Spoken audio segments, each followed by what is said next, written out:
As many of you know, this year, 2012, marks the 10th anniversary of the Government of Canada's declaration of May as Asian Heritage Month, created in recognition of the important contributions of Asian Canadians to the settlement, growth, and development of Canada, the diversity of the Asian community, and its present significance to the country. The OPL has been involved in Asian Heritage Month celebrations for many years through its partnerships with the Asian Heritage Month Society of Ottawa, and it's an honor to be engaged in showcasing the cultural richness and significant achievements of this community.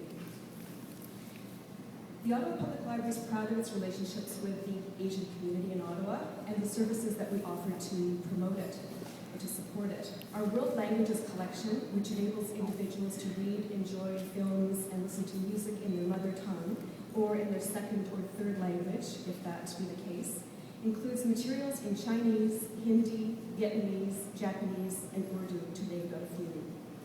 Through the Library Settlement Program, we work with local settlement agencies, including the Chinese Community Service Center, OCISO, and LASA, to support newcomers, including those from Asia, to settle and thrive in our community. The language learning database, Mango, which is available on our website, not only helps newcomers to learn English and French, but provides material for all library members to learn Asian languages, including Korean, Chinese, Tagalog, Thai, Indonesian, and Pashto, among others. And the great popularity of this database speaks volumes about the interest in the community at large in learning to speak the various languages of Asia. Our general collection, of course, provides an opportunity for everyone to further their knowledge of Asian civilization in all of its diversity, and of the important contributions that Asian Canadians have made in forging our rich multicultural society. The Ottawa Public Library looks forward to strengthening its partnership with the Asian Canadian cultural, economic, and social groups in Ottawa, and aspires to play a meaningful role in the lives of every member of this community. This year, the 10th anniversary of Asian Heritage Month in Canada marks the first time that the Ottawa Public Library has partnered with the Historica-Dominion Institute to celebrate Asian Heritage Month. It's a wonderful opportunity for us to be involved in this event, and it's my pleasure to introduce Ms. Bridget Dozan, Senior Manager at the Historica-Dominion Institute, who will speak about the Passages to Canada program and introduce tonight's distinguished speakers. Thank you.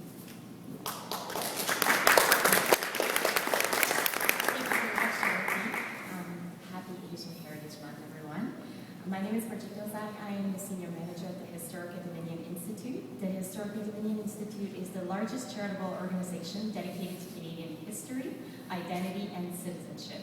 Its mandate is to build active and informed citizens through a greater knowledge and appreciation of history, heritage, and stories of Canada. Now, the Historica-Dominion Institute has a program called Passages to Canada. Passages to Canada is a national storytelling initiative through which Canadians share their stories of diverse heritage. It's a speakers bureau which brings together prominent local leaders who are actively engaged in promoting understanding and celebrating differences in Ottawa. For a decade now, speakers have shared their stories of diversities and immigration with classrooms and community groups across Canada. And Passages to Canada is made possible with the generous support of TD Bank Group. So why did we pick specifically the theme of first-generation voices? Why did we choose to highlight the stories of children of immigrants? Well, many immigrants will tell you that they came to Canada to give their children a better life. Immigrants' parents make huge sacrifices in hopes their children will succeed, get educated, and become engaged Canadian citizens.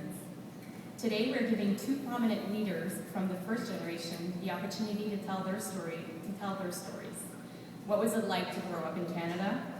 What elements of their parents' cultural identity have they kept, and what have they left behind?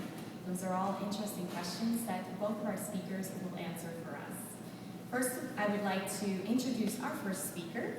I have Sunny Upal with me. He's a recent member of Passages to Canada program. He just joined. He was a recipient of the TD Canada Trust Scholarship of Outstanding Community Leadership, the largest undergraduate scholarship in Canada. He has an impressive bio for being amongst our younger members. He worked as an international consultant for the United Nations in Geneva on environmental policy. In 2011, he he was recruited through the Recruitment of Policy Leader program to join the Federal Public Service, where he works as a policy advisor at Environment Canada to manage organic pollutants. Today, we will be hearing about his upbringing as an Indo-Canadian family in Markham, Ontario. He has warned us, though, that his stories can be funny sometimes. So please help me join in giving a warm welcome to Sunny. Sunny?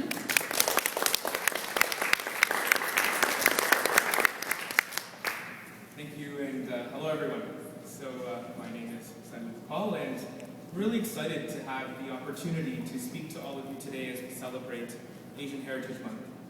When I was asked by the Passages to Canada program to speak at this event, it forced me to really look back and see how my Indo-Canadian experience has influenced truly every aspect of my life. For me, the importance of this month is really the importance of remembering who I am.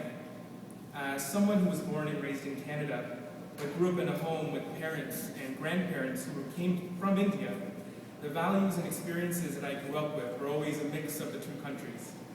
However, as you will hopefully gather from my talk today, it created a wonderful blend of experiences that have been definitive in every stage of my life.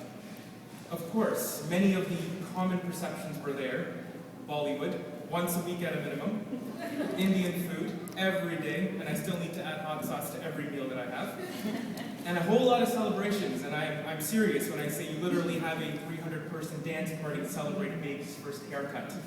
But, most importantly, I wish to share my experience and hopefully provide some insight into the first-generation experience. My Canadian story starts with my grandparents. Both were born in India and immigrated to Toronto in the early 1970s. I was always reminded that their arrival was a mixed bag of excitement and many fears. I grew up with stories such as the feeling of that first gust of cold wind that hit them while experiencing their first Canadian winter. My grandfather said it was like standing in front of a freezer and nobody shut the door, ever. The general shock around Canadian weather conditions is a commonality amongst many, many Indo-Canadians. Even though my family has been here for nearly 40 years, I'm always reminded of my family's constant fear of the Canadian winter. To this day, every November, my dad will look out the window, see the smallest traces of snowflakes, look over at all of us, and with a sincere statement, you know, I think we're going to have snow this winter. Cut to my brother and I saying, yeah, it's Canada. Snow comes. So, weather conditions aside, I was always reminded of the fact that my family's first few years were the often heard story of newcomers to Canada. Adjusting to the reality of living in a new country, learning a new language, acclimating to new customs, and always trying to preserve whatever they could of the country and culture they had left behind. As many immigrants, my grandparents weren't able to find jobs in Canada that matched their education and careers back at home. However, with 3 kids and bills to pay, they took on whatever jobs they could, factory work, delivering papers, you name it. However, more importantly, their financial and professional struggles ingrained in them a sense of always having to work hard and to save for their future security. Where many of us, including myself, will allow ourselves the privileges of going out for dinner and spending some of our hard-earned cash on enjoyable activities, my grandparents never did. Growing up, I always encouraged them to go out for dinner, watch a movie, plan a trip. The answer was always the same: it's a waste of money. It was frustrating as I couldn't quite understand then, but as I've grown up, it's become quite clear. The story of their immigration was not unlike many others. While it's exciting and an incredible opportunity to build a life in Canada, it was also filled with concerns and fears. When an individual leaves everything that they know behind, they lose their sense of security. So the answer to them was simple: work hard, save, and provide their kids with the resources to create a better life for themselves. My story, of course, would be only possible because of the union of my mom and dad. Now, possibly like many of you here today, my parents did not meet in college. They did not date for a few years before deciding to move in together and eventually getting married. In fact, what I've just described is probably the greatest fear of most Indo-Canadian parents come alive. To give you a bit of context, the idea of arranged marriages has been a common practice in India for many, many years. The emphasis is not only on uniting two people, but more importantly, on uniting two families. My dad had just turned 24, and by most accounts was at the age where one would, or should, get married. So my grandparents put out what I call affectionately the "Our Indian son needs to get married, please find a suitable Indian woman" call to all families and friends. And very quickly a call came from New Delhi that a young woman and her family were interested, through relations and friendships. Pictures were exchanged, and my grandparents and father arrived in India shortly after. My parents met for give or take 20 minutes, and the conversation was light. And in 2012, it marks 28 years of a happy marriage. How, you may ask? Well, my mom puts it best. The emphasis of their marriage has never been about focusing on their own necessities as a couple, but rather what is and will be necessary and beneficial for the family. Are the needs of the kids met? Are the needs of the grandparents met? And most importantly, are we all collectively content as a family? This and the fact that she says that it took her about 5 years to figure out if she liked my dad, and then another 5 years if she loved him. 10 years in, you might as well keep going, right? Last year, I got engaged, and for the most part, I always thought my story was more in line with the classic Canadian experience. We met in undergrad at Western, dated for years before deciding to get engaged. However, then started the planning of the big, fat Indian wedding. And I immediately realized that our union was simply not about us. That's a very foolish perception. It's never just about the two of you. But many aunts and uncles and cousins and immediate family members who have dreamt of this occasion for years. So to put it into context, our ideal wedding, ours, Ruchi and mine's, small gathering of our close family and friends over the course of a weekend, possibly at an exotic destination since we both love to travel. What's actually happening? 7 days, 7 functions, 500 of our close family and friends, and all in Toronto where both of our parents have settled. I guess we're not very good at negotiating after all. But my fiance and I both realized that our union and our marriage is beyond just us. It's sacred, and it's incredibly important to the generations who've come before us. For me, it's also always evident that I'm in the position I am today because of the incredibly important role that education has played in my life. The stereotypes are somewhat true. Many Indian parents want their child to be what I call the trifecta of Indian expectation: doctor, lawyer, engineer. The emphasis of higher education was always present in my household. To put it lightly, if I came home with a 95% on a paper, the question was always the same: Sonny, what happened to the 5%? There was undoubtedly pressure, and there was an expectation to do well. But what I'm most grateful to my parents for is the fact that they understood the importance that an education can provide a young person in a free-thinking and democratic country. Hence, while the expectation was there to do well, the greatest importance was always placed on loving what you do and doing your job well. But along with encouragement came sacrifice. Post-secondary education is costly, and in my family it was always the #1 priority. My parents made significant sacrifices with their own desires and dreams in order to support my education. There have been moments where I did feel guilty, and still do, but the answer has always been the same from them. Your success is our success. When I first explained to my parents that I was working on international environmental issues, they were happy for me, but I knew that they had no general concept for what that meant. So our son, he saves trees and the water and the air and the planet, and as much as I'd like to take credit for the entirety of the planet Earth, I have 2 more rounds of discussions and explanations have finally provided them with some insight into what I do today. A common element, though, of the Indo-Canadian experience is the bond that many of us still have with India itself. I've been fortunate to have visited India on a few occasions, and the vast diversity and vibrancy of this nation always impresses me. However, for me, perhaps for many others in my position, it's always an eye-opening experience with respect to what our identity as first-generation Canadians means. During my most recent trip in 2006, I distinctly remember getting off the plane in Delhi and immediately being taken aback by the fact that every single person looked like me. I can speak their language and we have similar faiths. This in principle would make me feel entirely at home, but the fact is that was not the case. It's hilarious that whenever I'm in India, the locals immediately know that we are NRIs, non-resident Indians. We may look like them and understand them, but we certainly do not share their life experience. It's an odd reality. And in Canada, I was always raised to be proud of being Indian and constantly reminded of my heritage and where I come from. However, it's also a moment of clarity and understanding for me that, although India is incredible, it's not my home. Canada is the only home I've ever known. And although it's fantastic to have cultural ties to India, I don't belong there. For many who emigrate from countries and settle in nations where freedom and the integration of minorities is not present, I cannot contemplate how difficult that reality is.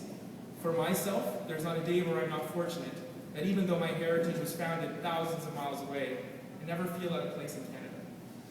While I think these tidbits of my life experiences in an Indo-Canadian household have provided you with an idea of what it was like growing up as a first-generation Canadian, I always feel that empathy and understanding can often come from walking in another individual's shoes. For me, this moment came in 2009.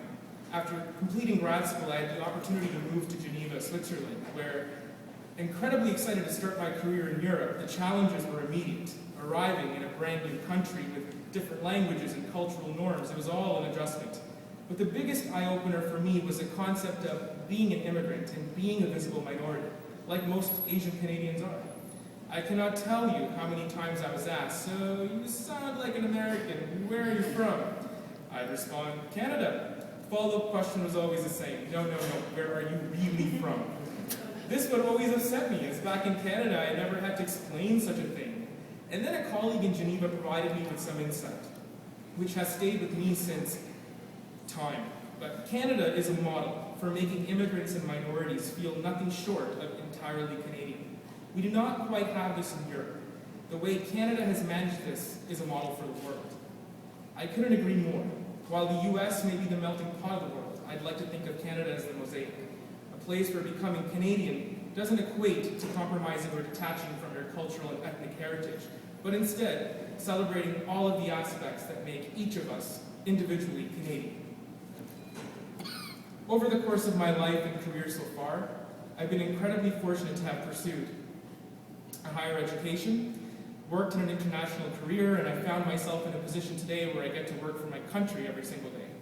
My grandfather always says, "Who would have ever thought in 1972 with $8 in my pocket that my grandson would travel and actually represent Canada at international meetings?"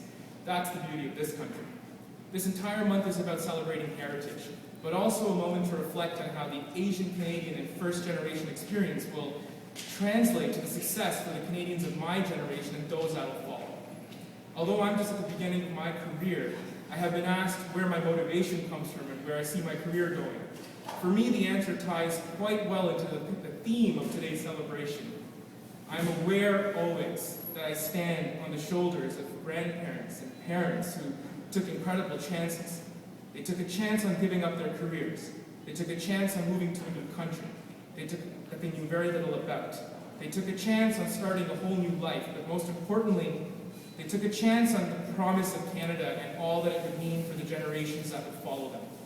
So for me, I owe it to them to take chance after chance after chance in my own life and not see any ceilings for what my life can amount to. Because I'm fortunate to live in a country where there are no barriers to anyone who wants to accomplish something.